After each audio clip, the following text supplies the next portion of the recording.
A Câmara dos Deputados deve votar hoje a proposta que estende a licença paternidade para 30 dias. E para falar sobre este assunto e toda a expectativa da medida, recebemos o relator da proposta, Pedro Campos, líder do PSB na Câmara. Deputado, muito bom dia para o senhor. Seja bem-vindo ao Jornal da Manhã. Bom dia, Soraya. Bom dia, Alberto. Para mim é uma alegria estar aqui na Jovem Pan News falando de um assunto tão importante que é a extensão da licença paternidade no Brasil. Bom, deputado, atualmente a lei prevê que o pai tem direito a apenas 5 dias corridos na licença e pela sua proposta se estenderia então para 30. Eu gostaria que o senhor começasse já explicando um pouco o que vai mudar na prática, justificasse também para a nossa audiência o motivo dessa alteração e também como que está o clima na Câmara, né? É possível que a proposta seja votada hoje mesmo? Há algum tipo de resistência? Esse direito ele foi obtido na Constituição de 88, com muita luta aqui da bancada das mulheres e do então deputado constituinte Alceni Guerra, que era um médico pediatra, e colocou-se na Constituição o direito à licença paternidade, dizendo que ele seria a partir de uma lei específica. Se passaram 37 anos e essa lei nunca foi criada. Então, os 5 dias que nós temos, ele estava ali nos dispositivos transitórios da Constituição, que eram aqueles dispositivos que deveriam existir enquanto não tivesse as legislações específicas. Só que passaram-se 37 anos. E hoje, o Brasil ficou muito para trás do resto do mundo, e eu não digo só do mundo desenvolvido, mas dos nossos vizinhos. Aqui na América do Sul, por exemplo, a média da licença paternidade é de 9 dias. O Brasil está na metade da média. Países como Colômbia e Uruguai já têm, por exemplo, 14 e 13 dias de licença paternidade. Por que isso é algo importante? Porque os primeiros dias de vida de uma criança é exatamente o momento onde você tem a oportunidade de fortalecer o vínculo do pai com o filho. A ciência mostra isso, mostra que o homem produz nesses primeiros dias um hormônio chamado ocitocina, que é o mesmo hormônio que a mulher produz durante a gravidez e principalmente durante o parto, que é um hormônio que gera essa vinculação do pai com o filho. Além disso, o próprio desenvolvimento infantil é muito grande durante esses primeiros dias, principalmente do ponto de vista sensorial, ali aqueles primeiros, a primeira forma de perceber o mundo, e também o risco de depressão pós-parto, tanto para as mulheres, que é de 1 em cada 4 mulheres desenvolve depressão pós-parto, e também para os homens, 1 em cada 10 pais também tem depressão nas primeiras semanas após o nascimento do filho. E o fortalecimento da família nesse momento, a presença do pai, os estudos mostram que reduz, por exemplo, a depressão pós-parto da mulher em praticamente 50% do risco disso acontecer. Então, existe uma série de vantagens em garantir esses dias a mais para o pai estar presente junto ao filho. E é exatamente falando dessas vantagens que nós temos convencido cada vez mais parlamentares aqui dentro da casa. A nossa expectativa é que o projeto possa ser votado hoje ou amanhã e que, em sendo votado, que nós temos a maioria dos votos para poder aprovar essa matéria e dar uma resposta à sociedade de algo que ficou travado por 37 anos. Deputado, a nossa repórter, a Rani Veloso, em Brasília, também participa aqui dessa entrevista e tem uma pergunta também para o senhor. Pois não, Rani? Obrigada, Nonato. Obrigada, deputado Pedro Campos, líder do PSB, por aceitar o nosso convite. Bom, há essa expectativa de votação, mas o senhor também fez mudanças no seu relatório, sobretudo para garantir que esse pai não possa ser demitido. Eu queria que o senhor explicasse para a gente essa regra para, uma vez que a licença concedida, né, que pode chegar a 30 dias até 2031, e como seria esse período de transição. E outra dúvida, líder, é sobre a estimativa de gasto. 6,5 bilhões de reais, ou melhor, 6 bilhões e 500 milhões de reais. Tem um impacto financeiro, mas a gente vê no momento uma tentativa do governo federal ajustar as contas. Vai ter algum tipo de resistência nesse ponto? Anne, 2 questões muito importantes. A primeira em relação à questão de incentivos para que o pai não seja demitido. Primeiro, que a gente não quer que ninguém seja demitido por ser pai ou por descobrir que vai ter um filho.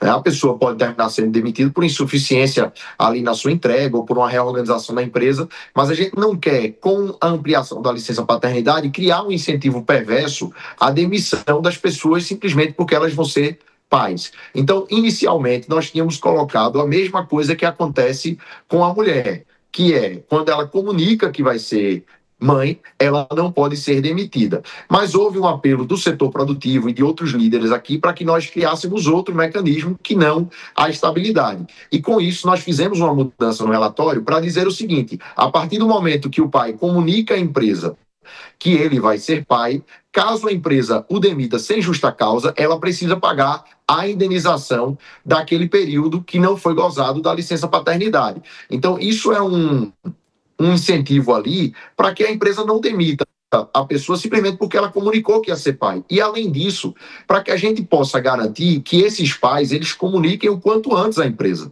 Porque também, se a gente não criar nenhum tipo, digamos assim, de dificuldade para a empresa demitir alguém que comunica que vai ser pai, o que vai terminar acontecendo é que ele não vai comunicar que vai ser pai e ele vai terminar tendo a licença paternidade sem a empresa se preparar para isso. Então, é esse equilíbrio que nós estamos criando e essa nova versão do relatório traz exatamente isso. A empresa, para demitir alguém que notificou que vai ser pai, precisa pagar a licença paternidade em forma de indenização, da mesma forma como acontece com férias. Se o empregado não tiver tirado as férias no momento que ele foi demitido, ele recebe uma indenização por aquelas férias. Em relação à questão fiscal, nós fizemos conta, refizemos a conta, existe um impacto, esse impacto de 6,5 bilhões, ele será apenas em 2031. E ele é um impacto na Previdência que tende a diminuir ao longo do tempo, porque nós estamos em queda vertiginosa da nossa taxa de fecundidade no Brasil. E, inclusive, a queda da taxa de fecundidade é um problema muito maior para a Previdência do que a licença paternidade. O grande problema da Previdência no Brasil, para além de que as pessoas estão vivendo mais, é que as pessoas estão tendo cada vez menos filhos e tem cada vez menos gente para contribuir com aqueles que se aposentarão no futuro. E isso vários países do mundo já estão enfrentando e eles apresentam alternativas exatamente nesse caminho, ou de alteração de imigrantes, ou então de incentivo à natalidade, incentivar as famílias a terem mais filhos através de licenças estendidas, de pagamento, até bonificação por filhos em alguns países que chegam num limite extremo, e também a ampliação de sistemas como, por exemplo, de creches gratuitas que dão um certo conforto para que o pai e a mãe que trabalham, eles possam também ter seus filhos. Deputado, queria mudar um pouco de assunto para falar um pouco desse cenário de violência que o Brasil tem debatido nos últimos dias, especialmente após a mega operação realizada no Rio de Janeiro. Há discussão em torno de um projeto antifacção apresentado pelo governo que prevê penas mais duras para determinados tipos de crime, até mesmo o confisco dos bens dos marginais envolvidos em facções. Como é que o senhor está vendo essa discussão? Como é que está isso entre os seus pares? O clima é para que se aprove algo nesse sentido também ou não? Sim, eu vejo que o Brasil precisa discutir com a maior das prioridades a questão da segurança pública, principalmente pelo cenário que nós temos visto das facções criminosas, em especiais Comando Vermelho, o primeiro comando da capital, o PCC, e o terceiro comando puro, que são facções nacionalizadas e são facções que estão fazendo duas coisas muito perigosas para a sociedade brasileira: controlar territórios e não permitir que o Estado entre nesses territórios e também se infiltrar dentro do Estado brasileiro, através do Judiciário, do Ministério Público, do Legislativo e do Executivo. Isso é muito perigoso, isso precisa ser enfrentado como uma questão nacional, independente de bandeira partidária. E por isso nós achamos importante tanto a votação da PEC da segurança, que dá mais integração para que as polícias possam atuar contra o crime organizado, como também o projeto de lei antifacção, que foi enviado pelo governo federal e que ataca exatamente essas facções criminosas, aumentando a pena para aquela pessoa que é faccionada. Então, um faccionado vai ter uma pena maior do que uma pessoa que é do crime organizado sem ser de facção. Então, isso ataca diretamente PCC, Comando Vermelho, Terceiro Comando Puro, milícias e facções espalhadas pelo Brasil.